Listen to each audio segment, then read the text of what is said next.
فقانونا لا بد أن يحاسب ويعاقب.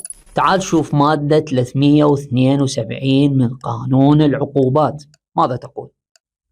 تقول: يعاقب بالحبس مدة لا تزيد على 3 سنوات أو بغرامة مالية. منو هذول؟ أولا، من اعتدى بإحدى الطرق العلانية على معتقد لإحدى الطوائف الدينية أو حقر من شعائرها. ثانيا، من تعمد التشويش على إقامة شعائر طائفة دينية أو على حفل أو اجتماع ديني أو تعمد منعه أو تعطيله إقامة شيء من ذلك. التشويش مثل تشغيل الأغاني مثلا.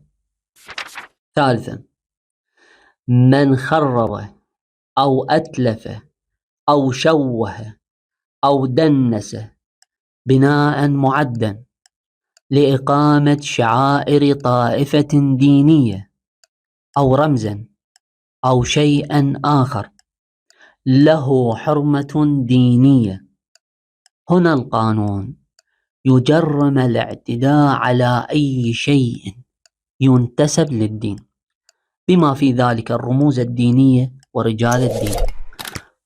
رابعا، من طبع أو نشر كتابا مقدسا عند طائفة دينية إذا حرف نصه عمدا تحريفا يغير معناه أو إذا استخف بحكم من أحكامه أو شيئا من تعاليمه.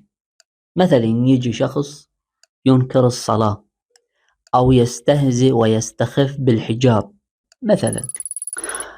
خامسا، من أهان علنا رمزا أو شخصا هو موضع تقديس أو تمجيد أو احترام لدى طائفة دينية.